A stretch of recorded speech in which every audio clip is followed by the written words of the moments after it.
منتظرین ظہور آقا امام زمان کی پہلی ذمہ داری، سر فہرست جو ذمہ داری ہے، واجب ترین جو ذمہ داری ہے، وہ معرفت کی اور شناخت کی ذمہ داری ہے۔ اس معرفت کے سلسلے میں عرض کیا کہ زمان و مکان کے حوالے سے نسبی شناخت حاصل کرنا امام کے حوالے سے یہ کافی نہیں ہے۔ ان کی جائے پیدائش، سلسلہ نسب اور ان کی عمر، ان کی تاریخ،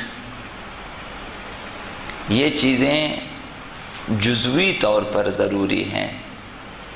اصل معرفت ان کی حیثیت و مقام و امامت و ولایت و عصمت اور واسطہ فیض ہونا، جانشین پیغمبر اسلام ہونا، ان کا خاتم الاوصیاء ہونا، اور جن و انس سب کے لیے ان کا امام ہونا، جن و انس سب کے لیے یہ ہستی واجب الاطاعہ ہونا، ان کی معرفت اور شناخت، پھر عقیدہ، پھر ایمان، باور، یقین ان چیزوں کے سلسلے میں، اور اس قدر یہ ایمان ہو کہ خود ہمارے کردار پہ یہ ایمان مؤثر ہو، ہماری گفتار پہ یہی عقیدہ و ایمان مؤثر ہو۔ ایسا ایمان اور ایسی معرفت درکار ہے جو ہمیں ان کے مطیع، ان کے فرمان بردار بنائے۔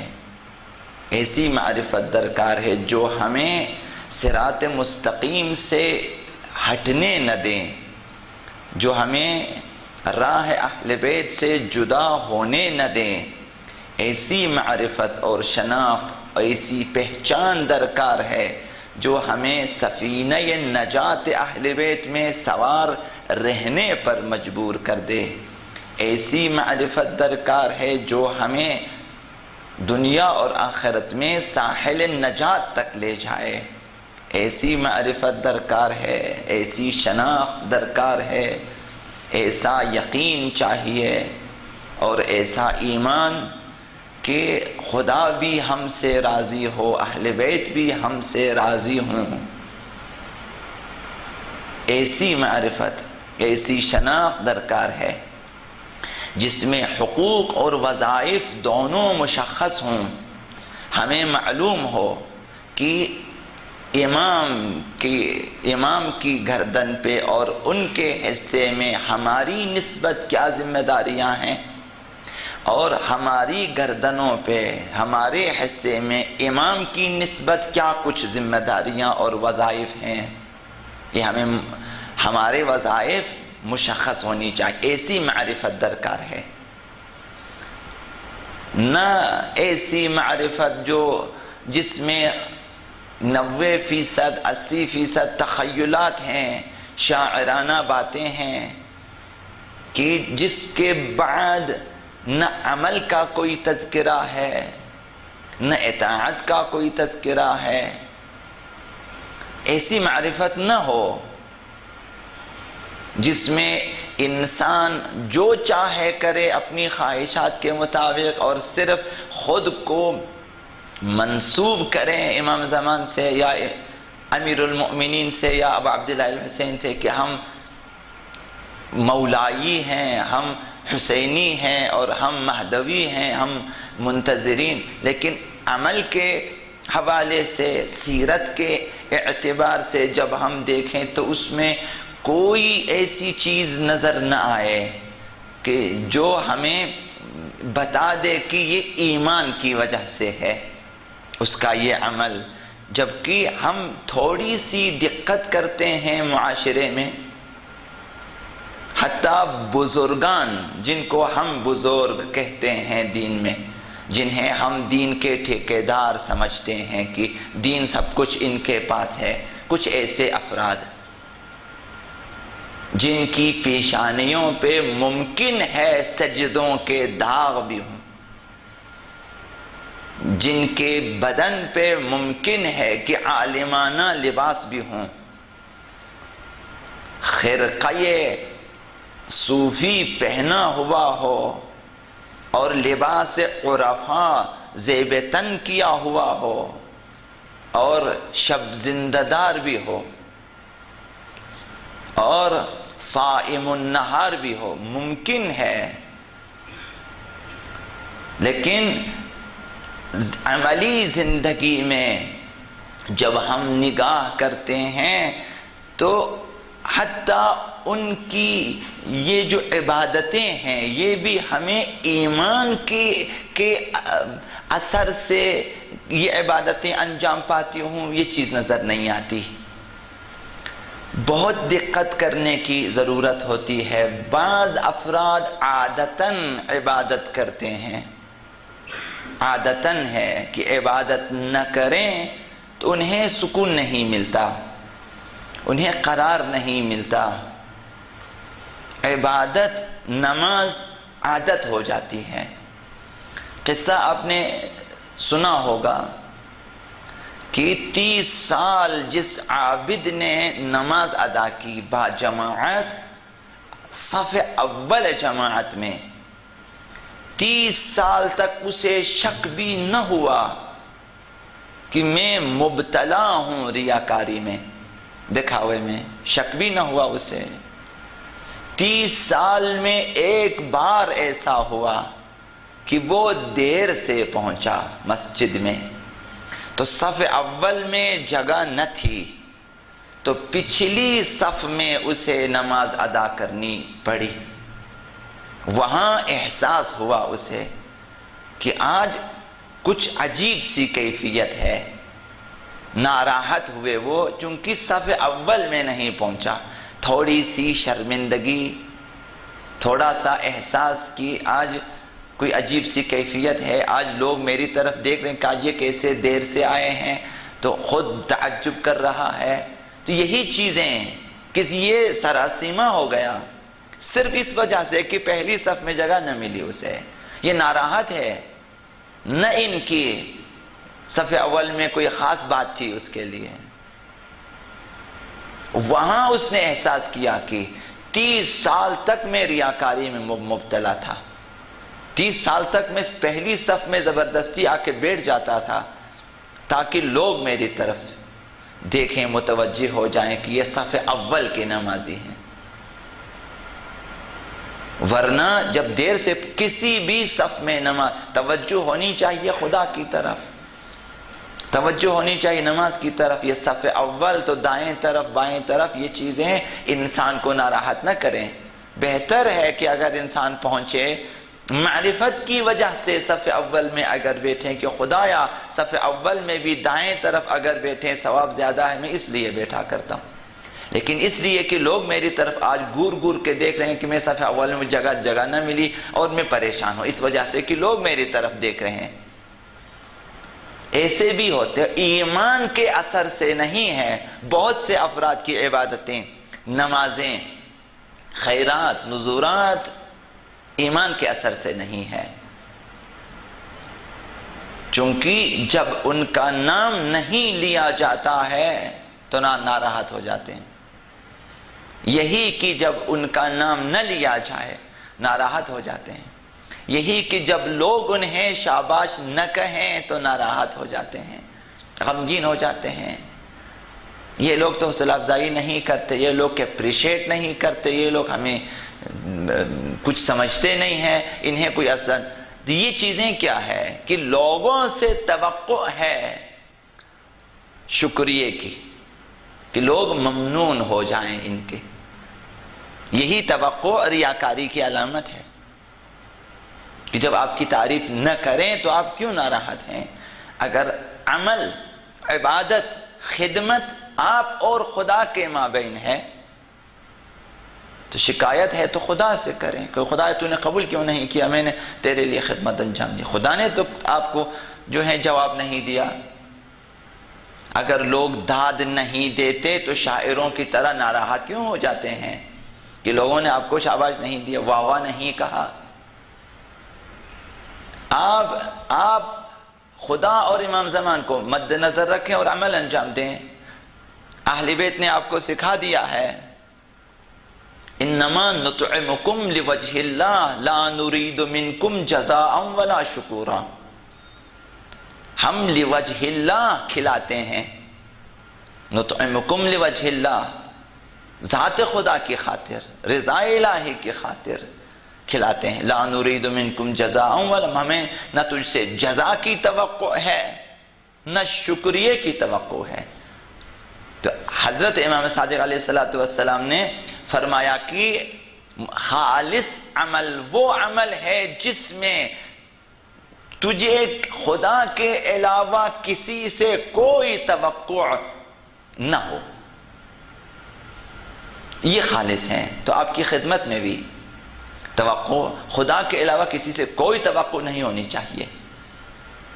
تو لہذا ایسی معرفت چاہیے جو عبادتیں انجام دینے کے بعد ایک پیش نماز جماعت کی نماز کرا دے اور لوگوں پہ احسان جتائے تو یقین جانے کہ وہ ریاکار ہیں، اور لوگ پیش نماز کی جماعت میں آ کر پیش نماز پہ احسان جتائے کہ ہم ایک عرصے سے آپ کے پیچھے نماز پڑھ رہے ہیں ایسا، تو وہ بھی ریاکار ہیں۔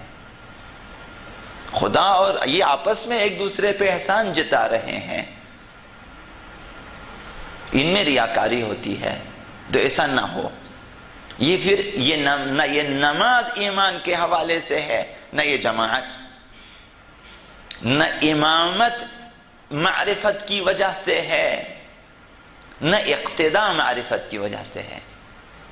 اگر ایک دوسرے پہ احسان کرتے ہیں، احسان جتاتے ہیں،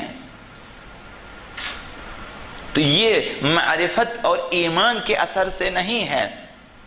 تو ایسی جماعت چاہیے، ایسی نماز چاہیے، ایسا حج چاہیے، ایسی خدمت چاہیے جو ایمان کے اثر سے ہو، جو آپ انجام دیں تو آپ اپنے ایمان کی وجہ سے انجام دیں، معرفت کی وجہ سے انجام دیں، نہ لوگوں کی وجہ سے، نہ احسان جتانے کے لیے، نہ ان کی اپنی شہرت کے لیے، نہ ان کی لوگ آپ کو کچھ سمجھیں اس لیے۔ تو فرق ہے یہ۔ کچھ لوگ نمازیں ادا کرتے ہیں تو یہ ان کی عادت ہوتی ہے، اٹھ کے نماز ادا کرتے ہیں عادتاً، تو لہٰذا اپنی نماز کو اپنی عادت نہ ہونے دیں، اسے عبادت رہنے دیں۔ ہر دفعہ آپ کا ایمان آپ سے کہے کہ نماز پڑھے، نہ آپ کی عادت۔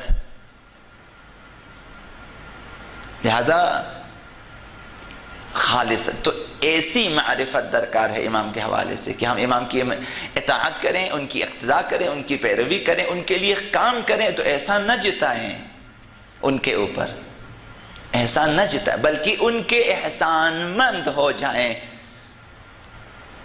کہ مولا نے موقع دیا خدمت کی، خدمت کا موقع دیا، خدا نے خدمت کا موقع دیا، تو ہم خدا کے احسان مند ہو جائیں۔ خدا متعال نے بعض افراد کو جو ہیں تنبیہ کی، قالت الاعراب آمنا، کچھ اعراب عرب کے دیہاتی آئے، ایمان لائے ہیں، تو خدا متعال نے پیغمبر صلی اللہ علیہ وسلم ان سے کہیں کہ یہ نہ کہو کہ ایمان لیں، ولیکن قولوا اسلمنا، کہا کہ ہم نے اسلام لایا ہے۔ صرف اسلام ہے، ابھی تک ایمان نہیں ہے، تو جن کے پاس صرف اسلام ابھی تک ایمان نہیں، وہ احسان جتاتے ہیں۔ یمنون علیکم، یہ لوگ قرآن مجید میں آیا ہے کہ یہ آ جاتے ہیں آپ کے اوپر احسان جتاتے ہیں پیغمبر اسلام کے پاس کہ ہم اسلام لے کر آئے ہیں، ہم مسلمان ہوئے ہیں، تو ہماری کچھ رعایت کریں۔ خداوند متعال نے قرآن مجید پیغمبر اسلام سے فرمایا کہ آپ ان سے کہیں کہ بلکہ خدا تمہارے اوپر احسان کرتا ہے، خدا نے تم پہ احسان کیا کہ تمہیں راہ اسلام کی نشاندہی کر ہدایت کر دی ہے۔ تو معرفت یعنی یہ کہ ہم اہل بیت پہ، امام زمان پہ، خدا پہ احسان نہ جتائیں کہ ہم نے ان کے لیے کچھ کیا ہے، وہ بے نیاز ترین ہستیاں ہیں، خدا بھی، امام زمان بھی، پیغمبر خدا بھی، اہل بیت بھی، انہیں کسی چیز کی ضرورت نہیں ہوتی، بے نیاز ترین افراد ہوتے ہیں۔ یہ آئے ہیں ہمارے لیے، یہ جان دیتے ہیں ہمارے لیے، تو ایسی معرفت درکار ہے ہمارے لیے امام زمان کے حوالے سے کہ جس میں ہم ان کے احسان مند ہو جائیں، ہمارا ایمان کہے کہ ہم ان کے احسان مند ہیں، انہوں نے ہماری خاطر کیا کچھ جیلے ہیں، کیا کچھ انہوں نے ایثار و فداکاری کا مظاہرہ کیا ہے۔ تو لہذا معرفت امام زمان جو پہلی ذمہ داری اور پہلا وظیفہ ہے منتظرین امام زمان کا، اس میں اخلاص شرط ہے، اس معرفت میں بھی اخلاص چاہیے کہ آپ کا ہر عمل اخلاص کے طبق میں ہونا چاہیے۔ کربلا میں جو لوگ موجود تھے، جتنے لوگ بھی تھے، ابو عبداللہ حسین کے خاندانی پس منظر سے سب آشنا تھے، حتیٰ لشکریان یزید آشنا تھے۔ ابو عبداللہ حسین کون ہے؟ نواسۂ رسول، فرزند زہرا، معلوم ہے انہیں، لیکن وہ لوگ آپ کو خلیفہ رسول کے عنوان سے اور امام من جانب اللہ کے عنوان سے اور خدا کی طرف سے خلیفہ ہونے کے عنوان سے، راہنما و پیشوا ہونے کے عنوان سے تسلیم نہیں کرتے تھے۔ معرفت تھی انہیں کہ ابو عبداللہ حسین کون ہے، فرزند امیر المؤمنین، فرزند زہراء مرضیہ، نواسۂ رسول، خاندان بنی ہاشم، قبیلہ قریش، معلوم تھا انہیں کب پیدا ہوئے، کہاں پیدا ہوئے، ان کی کرامتیں، ان کے معجزات، بہت ساری چیزیں جانتے تھے۔ لیکن جو چیز ضروری تھی ان کے لیے کہ وہ ابو عبداللہ حسین کو خلیفہ مانے، اس کی جگہ یزید کو خلیفۃ المسلمین مانتے تھے، امیر معاویہ کو خلیفۃ المسلمین مانتے تھے۔ یہی خرابی تھی۔ لہذا وہ جو نسبی خاندانی پس منظر کے بارے میں جاننا، یہ معرفت نہیں ہے۔ تو ہم آئیں اپنے ائمہ کے سلسلے میں، ہماری معرفت کہاں تک ہے؟ کیا یہی خاندانی پس منظر کے بارے میں معلوم ہے، یہی کافی ہے، یا ہمیں ان کی خلافت و امامت و عصمت و ولایت و یہ چیزیں، ان کی شناخت چاہیے؟ لہذا ابو عبداللہ الحسین کو وہ لوگ واجب الاطاعت نہیں جانتے تھے، اس وجہ سے مخالفت کرتے تھے۔ وہ لوگ جانتے تھے کہ پاک ہستی ہے، جانتے تھے کہ نواسۂ رسول ہیں۔ وہ امام حسین کو فرزند محمد ابن عبداللہ یعنی پیغمبر اسلام جانتے تھے، مگر جانشین رسول، خلیفہ رسول و رسول جو خدا کی طرف سے اور قائم مقام رسول نہیں مانتے تھے۔ اصل معرفت یہ ہے۔ وہ امام حسین کے فضائل سے اور آپ کے نسب سے آشنا تھے، لیکن نہیں جانتے تھے کہ آپ من جانب اللہ نمائندہ خدا ہے روئے زمین پہ، اسے تسلیم نہیں کرتے تھے۔ امام ہیں، حاکم ہیں، خلیفہ خدا ہے، خلیفہ رسول، اسے تسلیم نہیں کرتے تھے۔ تو ہم بھی خاندانی پس منظر اور نام و نسب کی جاننے پر اکتفا نہ کریں، یہ چیزیں معرفت نہیں ہیں۔ بس ایسے لوگ جو ابو عبداللہ الحسین کو خلیفۃ اللہ، خلیفۃ رسول اللہ اور وصی رسول، جانشین رسول، نمائندہ الہی روئے زمین پہ، حجت خدا نہیں مانتے تھے، اور صرف ابو عبداللہ الحسین کے نام و نسب سے اور خاندانی پس منظر سے اور تاریخ سے آشنا تھے، پھر بھی جب یہ لوگ مرے تو یہی لوگ ہیں جو جاہلیت کی موت مرے ہیں، کفر و شرک کی موت مرے ہیں اور ارتداد کی موت مرے ہیں۔ یہ لوگ مرتد ولائی تھے، یہ لوگ ولایت کو تسلیم نہیں کرتے تھے۔ لہذا ایسا ایمان ہی انسان کو کفر و جاہلیت کی موت سے نجات دلا سکتا ہے، جس میں ائمہ کی خلافت و امامت و عصمت و ولایت، ان چیزوں کی معرفت حاصل ہو جائے اور ایمان بھی ہو انسان کا، اس پہ یقین بھی ہو، بھروسہ بھی۔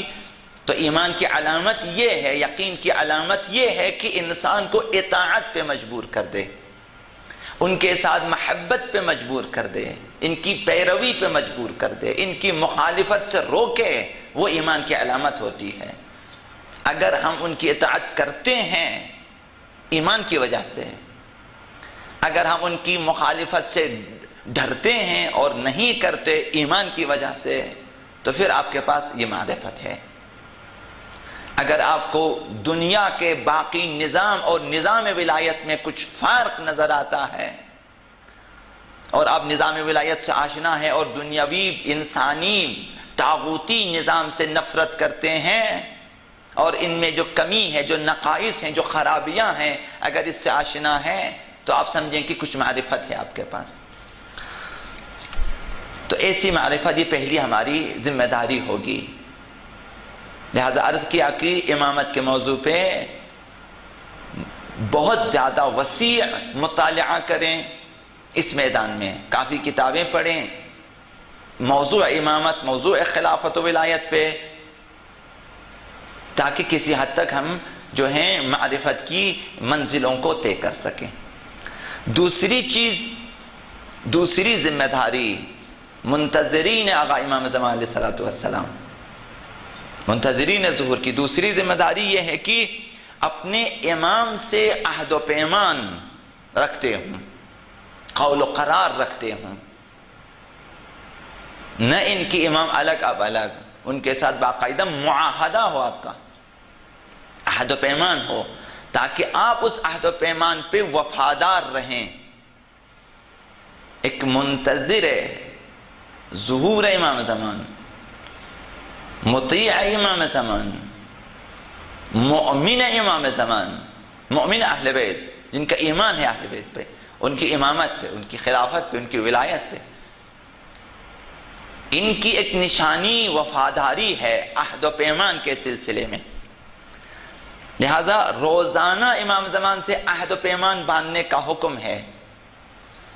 اس سلسلے میں زیارتیں ہیں، مفاتیح الجنان پڑھیں، اور باقی زیارتوں کی کتابیں، دعاؤں کی کتابیں جو امام زمان سے متعلق ہیں.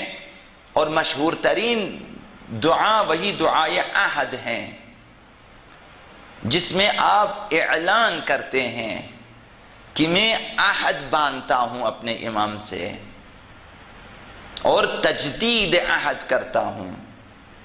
اجدد له فی صبیحۃ یومی ھذا وما عشت من ایامی، کہ آج میں تجدید، روزانہ تجدید عہد ہیں. ہر صبح دعائے عہد پڑھتے ہیں، دعائے عہد میں چیزیں ہیں. انشاءاللہ العزیز خداوند توفیق دے کہ جب ہم دعاؤں کے بارے میں آ جائیں اور زیارتوں کے باب میں آ جائیں تو انشاءاللہ العزیز مزید معرفت ہماری ہوگی جب ہم ان دعاؤں کے بارے میں بیان کرنا شروع کر دیں. علماء نے ان کی تفاسیر اور جو ہیں تشریحات کی ہوئی ہیں. دعائے عہد ہیں، دعائے ندبہ ہیں، زیارت امام زمان، زیارت آل یاسین، زیارت جامعہ، ان چیزوں کے بارے میں. اب معرفت کا جو ہے ایک عالم ان وادیوں میں ہے کہ توفیق ملے خداوند ہم سب کو کہ ہم ان وادیوں میں بھی چلیں اور دیکھیں کہ وہاں امامت کی کیا نورانیت ہے. تو دعائے عہد کس لیے ہے کہ روزانہ امام زمان سے عہد و پیمان باندھیں، عہد وفاداری، عہد اطاعت، عہد بیعت. ہمارا وظیفہ یہ ہے. خدا کرے کہ ہمیں احساس ہو، تھوڑا سا احساس ہو کہ ہمیں واقعاً عہد و پیمان باندھنا ہے اپنے امام سے. کون ہے جو عہد و پیمان باندھتا ہو اپنے امام سے؟ واقعاً عہد و پیمان. رسمی دعا پھر وہی عرض کروں گا کہ ہم میں سے کچھ لوگ وہ ہیں جو دعائے عہد پڑھتے ہیں عادتاً، روزانہ ہم نے عادت کی ہوئی ہے، یا ثواباً، کہ حصول ثواب چاہیے. اس لیے ایسا نہ کریں. یہ اچھی بات ہے اور پڑھیں، لیکن عادت نہ بنا دیں. دعا خوانی کی عادت ہو تو کچھ لوگوں کو عادت ہو جاتی ہے، لہذا وہ آنکھیں سو رہی ہیں پھر بھی ان کے زبان پہ دعا جاری ہے، کیونکہ دعا حفظ ہے، اور سو رہے ہیں پھر بھی دعا جاری ہے، تو وہ عادتاً ہے. دعائے عہد کو پڑھیں اس عنوان سے کہ میں نے اپنے امام سے آج عہد باندھنا ہے، قول و قرار باندھنا ہے، ابھی معاہدہ کرنا ہے میں نے اپنے امام سے.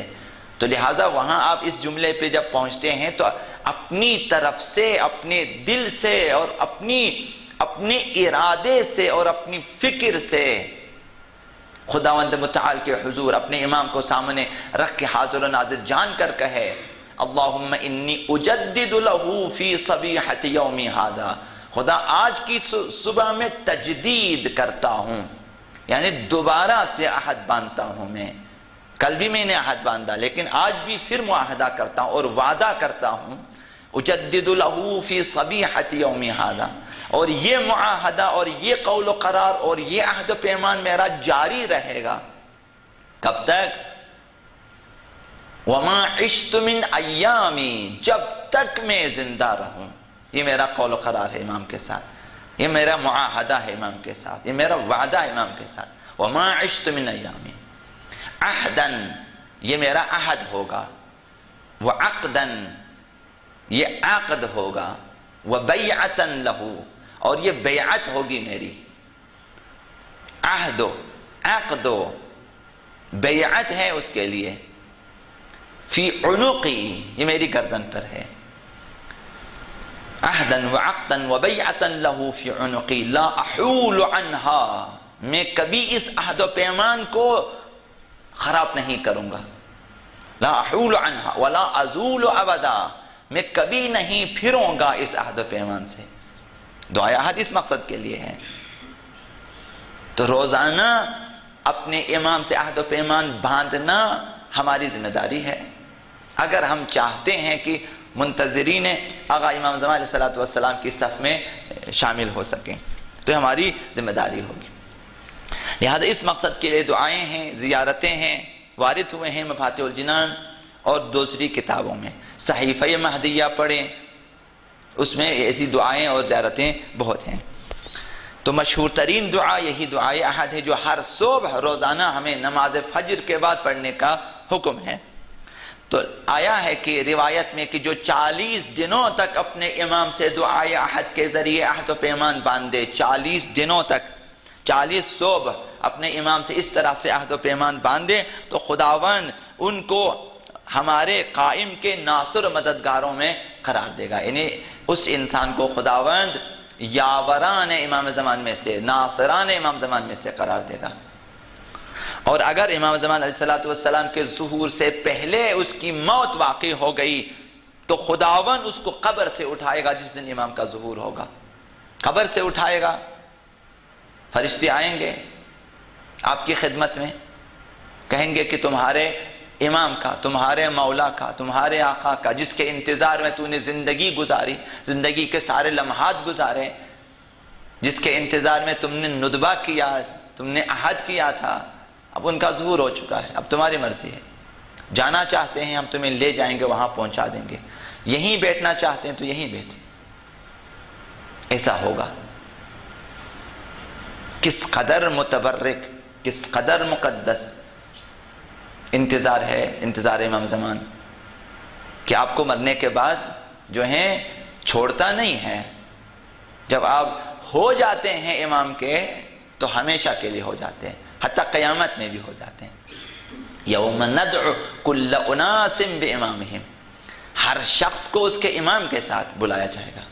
تو جو لوگ آج امام زمانی بن جائیں، اپنے زمانے کے امام کے ساتھ ہو جائیں، کل ان کے ساتھ محشور ہوگا۔ اگر آج کسی اور کی پیروی کریں تو وہ ان کے امام، کل اسی کے ساتھ محشور ہوگا۔ المرء مع من احبہ، انسان ہر اس چیز کے ساتھ محشور ہوتا ہے جس سے محبت کرتا ہے۔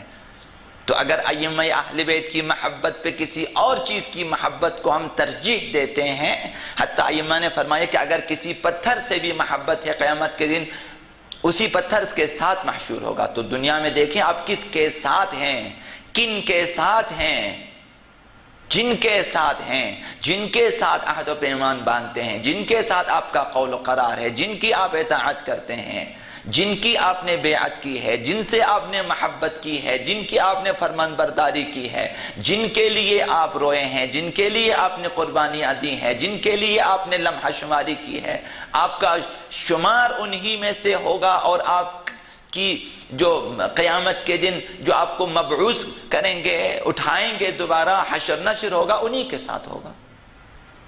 یہ واضح ترین چیزیں ہیں. ایسا نہیں ہے کہ ہم ساری عمر اور شیطان پرستی کریں اور قیامت کے دن ہمیں امام زمان کے ساتھ اٹھائیں. ایسا نہیں ہوگا. تو آج موقع ہے، خود کو امام زمانی مہدوی بنا دیں، حسینی بنا دیں، کل ہم انہی کے ساتھ. تو یہ انتظار امام زمان اس لیے ہے کہ ہم امام زمانی بنیں، ان کے ہو لیں، ان کی اطاعت کریں، تاکہ قیامت کے دن یوم ندعو کل اناس بامامہم، ہر ایک کو اس کے اپنے امام کے ساتھ. کچھ لوگوں کے امام فرعون ہیں، کچھ کے امام شداد ہیں، کچھ کے یزید ہیں، تو وہ انہی کے ساتھ محشور ہوں گے. اور بہت سارے ائمہ ہیں لوگوں کے جن کے امام معصوم ہیں، ائمہ معصومین، ائمہ اہل بیت، جنہوں نے ان کے ساتھ ان کا ساتھ دیا ہے، قیامت کے دن انہی کے ساتھ ہوگا. تو لہذا عہد و پیمان باندھے ہر صبح، تاکہ کوئی ہمیں اغوا نہ کرے، کوئی گمراہ فرقہ ہمیں اغوا نہ کرے، اور اپنے عہد و پیمان پہ ثابت قدم رہیں. ایسا نہ ہو کہ صبح امام سے عہد و پیمان باندھے اور بیعت کریں اور جیسے ہی صبح آ جائیں ناشتے پر ہی گناہ کرنا شروع کر دیں. بیعت توڑ دیا ہم نے، امام کی بیعت جانی چاہیے، انہیں اتنا فرمانی نہیں کریں گے. تو لہذا اگر ظہور سے پہلے ہماری موت واقع ہوگی، اگر انتظار کی حالت میں ہیں، اگر عہد و پیمان باندھتے رہیں ہم حتی 40 دنوں تک، تب بھی خداوند ہمیں زندہ فرمائے گا جب امام کا ظہور ہوگا اور ہمیں بلائیں گے. تو یہ ہماری دوسری ذمہ داری ہوگی آقا امام زمان کے حوالے سے. تیسری ذمہ داری منتظرین امام زمان کی، یہ بھی مہم ہے، وحدت ہے اور ہمدلی ہے. منتظرین آقا امام زمان علیہ السلام کے لیے ضروری ہے کہ انتظار کے سلسلے میں فردی اور شخصی فرائض کے ساتھ ساتھ کچھ وظائف آپ کے ہیں، جس طرح روزانہ عہد و پیمان باندھنا آپ کا فردی اور شخصی ذمہ داری ہے. محبت کرنا امام کے ساتھ، امام کے زیارت کرنا اور اطاعت کرنا اور باقی جو واجبات و محرم اس کی پرواہ کرنا، یہ آپ کی شخصی. اس کے ساتھ ساتھ ضروری ہے کہ اہداف امام زمان کے سلسلے میں کن اہداف کی خاطر امام آج پردہ غیب میں ہے، کن اہداف کی خاطر امام ظہور فرمائیں گے اور کن اہداف کو عملی جامہ پہنائیں گے، ان اہداف کے پیش نظر خاص منصوبہ بندی بھی ہماری ہونی چاہیے. کوشش کریں کہ امام زمان ہم سے راضی رہیں. پس منتظرین امام زمان اپنے کیے ہوئے عہد و پیمان پہ باقی رہیں، تاکہ امام زمان علیہ السلام کے ظہور کے لیے راہ ہموار ہو سکیں. لہذا معاشرے میں ہمیں ضرورت ہے کہ دوسروں کے ساتھ بھی، دوسرے جو افراد ہیں ان کے حوالے سے بھی خود منتظرین آپس میں ہمدلی اور وحدت پیدا کریں، چونکہ اہداف امام زمان کو پیش نظر رکھ کر آپ نے آگے بڑھنا ہے. خاص منصوبہ بندی ہمارے پاس ہونی چاہیے معاشرے کے حوالے سے کہ ہم کیا کچھ کر سکتے ہیں، حتیٰ کہ کم ترین چیز کی اپنی فردی شخصیت سے، اپنی ذاتی ذات سے گزریں، دوسرے کسی ایک فرد تک پہنچیں کم از کم، کہ اسے امام زمان کے حوالے سے اس کے بارے میں گفتگو تو کریں، دوستی تو کریں کم از کم اس کے لیے، اس کی کوئی رہنمائی تو کریں، اسے بتا تو دیں، اپنی ذات تک محدود نہ رہیں. کسی دوسرے کے ساتھ بھی وحدت پیدا کریں، ہمدلی پیدا کریں، اس کے ساتھ متحد ہو جائیں. تو یہ اتحاد ضروری ہے ہمارے لیے کہ ہم کسی کو اپنے ساتھ متحد کر دیں، کوشش کریں، یا خود جائیں کسی کے ساتھ متحد ہو جائیں. یہ اتحاد ضروری ہے، بہانے سے دوستوں کو جدا نہ کریں. امام عصر علیہ السلام فرماتے ہیں کہ وَلَوْ أَنَّ أَشْيَاعَنَا وَفَّقَهُمُ اللَّهُ لِطَاعَتِهِ، اگر ہمارے شیعہ، ہمارے پیروکار، ہمارے نام لیوا افراد جو جنہوں نے اپنا نام شیعہ رکھا، وَلَوْ أَنَّ أَشْيَاعَنَا، اگر ہمارے شیعہ، امام نے یہاں ایک دعا کی ہے اسی جملے کے بعد، وَفَّقَهُمُ اللَّهُ لِطَاعَتِهِ، خداون انہیں اطاعت خدا کی توفیق دے. یعنی شیعوں کے لیے ضروری ہے کہ اطاعت.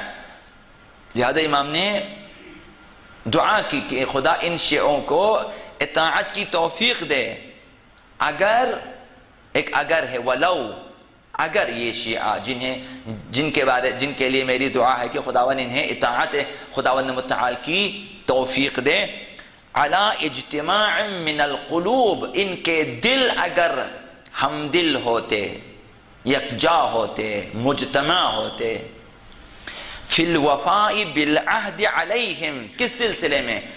اس عہد و پیمان کے سلسلے میں، اس عہد و پیمان کے حوالے سے وفاداری کے سلسلے میں جو ان کی گردن پر ہے، یعنی اس عہد و پیمان کو جو ہیں اس پہ وفادار رہنے کے حوالے سے اگر ہمارے شیعہ متحد ہوتے، یعنی تمام شیعہ متحد ہوتے اور جو عہد و پیمان ائمہ اطہار کے ساتھ باندھا ہے، ان کی بیعت، ان کی حمایت، ان کی اطاعت، ان کی نصرت، اس حوالے سے اس پہ اگر یہ لوگ متحد ہو جاتے ہیں، علی اجتماع من القلوب، ان کے دل یکجا ہو جاتے ہیں، لما تأخر عنہم الیمن بلقائنا، تو ہماری ملاقات میں کبھی تاخیر نہ ہوتی۔ تو اگر امام زمان غائب ہیں اور ان کی ملاقات میں تاخیر ہو رہی ہے ان کے ظہور میں، تو ایک وجہ یہ ہے کہ ہم شیعہ، ہم محبان اہل بیت، ہم جو اہل بیت کی کشتی میں سوار ہونا چاہتے ہیں، وہ جنہوں نے اپنا نام رکھا ہو کہ ہم شیعہ ہیں، ہم اہل بیت والے ہیں، یہ اگر متحد ہو جاتے اطاعت کے سلسلے میں، حمایت کے سلسلے میں، تو ایک وجہ یہ ہے کہ ہم متحد نہ ہوئے۔ آج بھی ہوتا یہ ہے کہ ہم اکٹھے ہو جاتے ہیں تو ہمارے جسم یکجا ہو جاتے ہیں، ہمارے دل یکجا نہیں ہیں۔ کسی ایک مقصد کے لیے ہم یک دل و یک جان ہو کر کام نہیں کرتے، ہم کسی جگہ جمع ہو جاتے ہیں، ہمارے دل پراکندہ ہے، اس وجہ سے ہم ایک دوسرے کے ساتھ نہیں دیتے، جب نہیں دیتے اس وجہ سے، تو لہٰذا ہم خود اپنی جگہ، ہم میں سے ہر فرد اپنی جگہ کوشش کریں کہ میں کس کے ساتھ متحد ہو جاؤں، یا کسے میں اپنے ساتھ متحد کر سکتا ہوں، تاکہ اس طرح ایک اتحادی گروہ تشیع میں تشکیل پائے، جو ہم دل ہیں، ہم سو ہیں، ہم فکر ہیں، ایسا گروہ تشکیل پائے، یہ ضروری ہے۔ امام نے کیا فرمایا کہ اگر یہ لوگ متحد ہو جاتے، ہمارے ساتھ جو عہد و پیمان باندھا ہے اس کے بارے میں وفاداری کے حوالے سے متحد ہو جاتے، تو ہماری ملاقات میں، ہمارے ظہور میں تاخیر نہ ہوتی۔ وَلَتَعَجَّلَتْ لَهُمُ السَّعَادَةُ بِمُشَاهَدَتِنَا، بہت جلد وہ ہماری زیارت سے مشرف ہو جاتے ہیں۔ تو وجہ یہی ہے۔ علی حق المعرفہ، وہ بھی بھرپور معرفت کے ساتھ، ائمہ اطہار کی معرفت کے ساتھ ہمارے دیدار کے لیے پہنچ جاتے ہیں۔ وَصِدْقِهَا مِنْهُمْ بِنَا، اور صداقت محض کے ساتھ، سچے ایمان کے ساتھ، سچی معرفت کے ساتھ یہ لوگ پہنچ جاتے ہیں ہمارے پاس، اور ہم ایک ہو جاتے ہیں، وہ ہماری زیارت کر لیتے، ہمارے دیدار کر لیتے، ہمارا ظہور ہو جاتا۔ فرمایا کہ فَمَا يَحْبِسُنَا عَنْهُمْ، ہمیں کس چیز نے روکا ہے کہ ہم شیعوں تک نہ پہنچے، ہماری زیارت نہ کریں، کس چیز نے روکا ہے؟ فَمَا يَحْبِسُنَا، ہمیں کسی چیز نے نہیں روکا، إِلَّا، مگر وہ چیز، يَتَّصِلُ بِنَا، جو ہم تک پہنچتی ہیں، جو چیز ہم تک پہنچتی ہیں، مِمَّا نُكْرِهُهُ، ہمارے شیعوں سے جو چیزیں ہم تک پہنچتی ہیں، جو اعمال ہم تک پہنچتے ہیں، ہمیں روکنے والی چیزیں یہ ہیں، ایسے اعمال، ایسے کردار، یعنی ایسے گناہ ہم تک پہنچتے ہیں اپنے شیعوں کی طرف سے، ان کے نام اعمال میں چیزیں درج ہوتی جنہیں ہم پسند نہیں کرتے، یعنی شیعہ ایسے اعمال انجام دیتے ہیں جنہیں ہم پسند نہیں کرتے۔ وَلَا نُؤْثِرُهُ مِنْهُمْ، اور ایسے اعمال ہمارے شیعہ انجام دیتے ہیں، ہمیں اپنے شیعوں سے ایسے اعمال کی توقع نہیں ہوتی، ایسی توقع نہیں ہے ہمیں، لیکن خلاف توقع ان کی طرف سے گناہ آ جاتے ہیں، ہماری طرف نافرمانیاں آ جاتی ہیں، تو یہ نافرمانیاں، یہ گناہ ہمیں روک لیتے ہیں کہ ہم جو ہیں ظاہر ہو جائیں ان کے لیے، یہ ہماری زیارت کے لیے پہنچ سکیں، یہ ہماری ملاقات کے لیے پہنچ سکے۔ تو ظہور کی راہ میں خود امام زمان نے فرمایا کہ ہماری بداعمالیاں رکاوٹ ہیں، ہماری بدکرداریاں رکاوٹ ہیں۔